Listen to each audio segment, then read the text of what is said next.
Halloween, my children!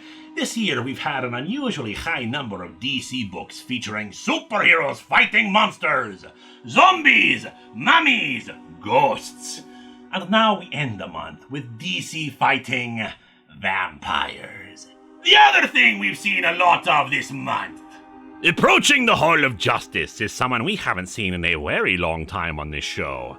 Andrew Bennett, aka I-Vampire. That's on me, my children. I spend so much time talking about Marvel's horror characters that I sometimes forget to check in on DC's. He is accidentally hit by a car, which rips some of his protective bandages off and exposes his skin to sunlight, burning him. Fortunately, he is saved by Hal Jordan, who brings him into the hall. He tells Andrew that the Justice League are off-planet for a mission, leaving only him and one of the Wonder Twins, Zan, in charge of the place. Zan soon joins them, and Andrew explains what's going on. His former wife and lover, Mary, Queen of Blood, had assumed control over most of the vampires of Earth, and her wish was, well, peace. Obviously, there's no chance for coexisting with humanity, but she wanted to keep vampires in the shadows, away from humanity, rather than risk war or genocide of that which they feed on. Unfortunately, she's dead now. Bennett went on the hunt for her killer, the trail eventually leading him to the Legion of Doom, only to find most of them slaughtered as well. Inside their base, he discovered plans within plans, a revolution of vampire kind, a shield to block out the sun, human farms and slaughterhouses, lists of potential targets and allies. It was nothing less than the end of human civilization. Lex Luthor, still alive and being kept as feeding stock for the vampires, gives Bennett a sample of his blood, telling him to warn humanity of what was coming, in particular Batman. As he also orders Bennett to kill him, to end his time as their toy, his last request is for the world to know that it was Lex Luthor who saved them. After escaping from the Legion, he went to the Justice League. Zan says he can get the rest of them, which forces Hal to reveal that he has already been turned into a vampire. He kills Zan, whipping up a blender construct to slaughter the boy, and explains that with his ring, he can manipulate light on certain spectrums, protecting himself from sunlight, but also creating sunlight that evaporates Bennett. He cleans up the evidence, but it seems he made one other stop before heading to the League. Wayne Manor, leaving a note for Batman to let him know of the impending vampire apocalypse along with Luthor's blood. Now there's something new! A vampire giving blood to someone! While Hal Jordan works behind the scenes to kill potential threats to the vampires and their new leader, Batman gathers the Bat family together in the middle of the day. He secretly feeds them holy water, touch a cross, and exposes them to sunlight. But all passed with flying colors. While Batman explains about what he's found out about the vampire coup, Green Arrow meets with a group of supervillains. The villain community was hit by the vampires first. They needed metahumans, and villains will disappear for months at a time, helping keep knowledge of the plan secret. Green Arrow kills one villain, Everyman, who turns out to be a vampire, recruiting the rest to his cause. Batman suspects that their respective teams may have already been infiltrated, but for now he's confident they're all human, arming them with the weapons to kill vampires. They're already dead, of course, so Batman has no qualms about killing them. Unfortunately, their opponents have the same attitude. Hal Jordan lures Barry Allen to a beach and explains, after restraining the Flash, that he argued in favor of turning Barry, but his super-fast metabolism would mean he'd end up drinking the entire human race too quickly, so he's a liability that is murdered by him. The League finds Barry's body, Batman suspecting the vampire involvement as he does his own investigation. The rest of the League deciding to follow up on anyone they think could have done this. In Gotham, Batgirl saves the villain Ratcatcher from a vampire, who states that they were specifically ordered to stay away from the Bat People, before Nightwing stakes him. Batgirl is investigating who could be the new Vampire King, while Batman continues his own investigation along with Jaina, the other Wonder Twin. He already suspects that her brother is dead along with Andrew Bennett, soon discovering some of his remains, and that the blade that cut his bones was made of light. Wonder Woman gets turned by Hal, who is able to use hypnosis on her to get in close enough to bite her and pierce her mystical skin.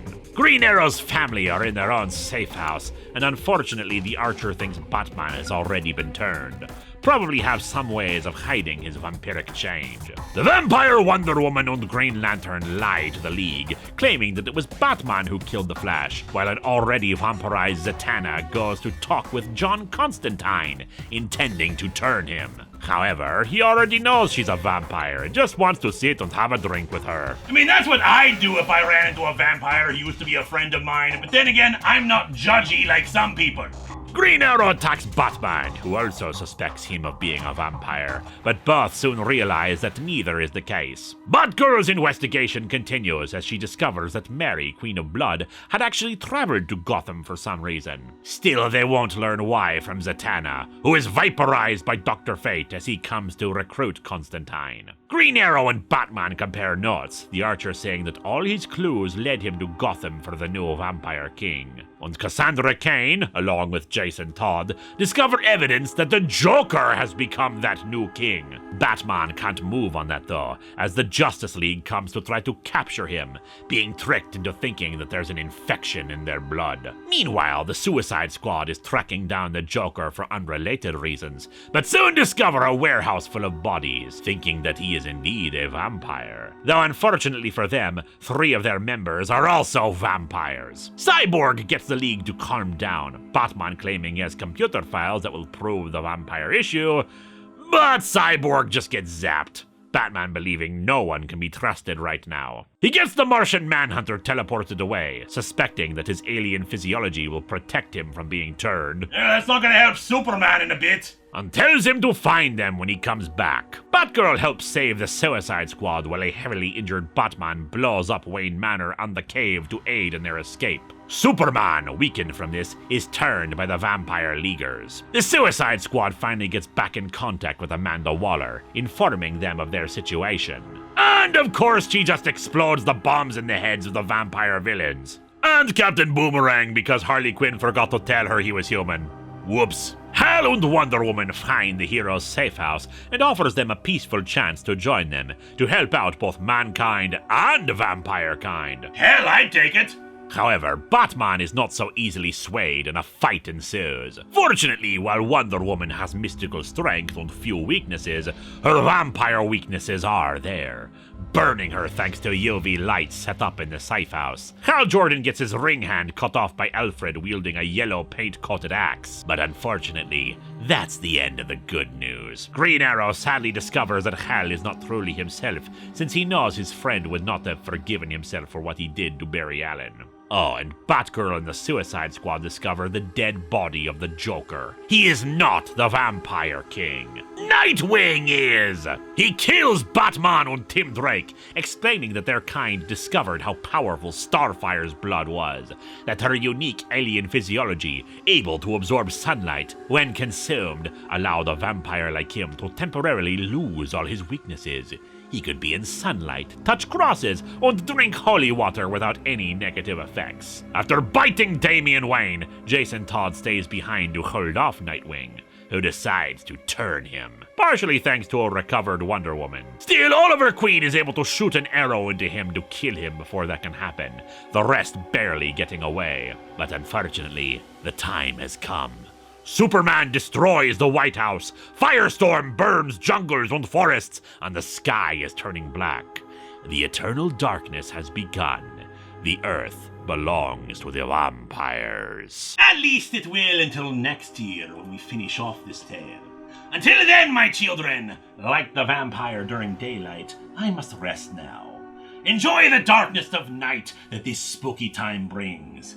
It's so much more fun here than in the light.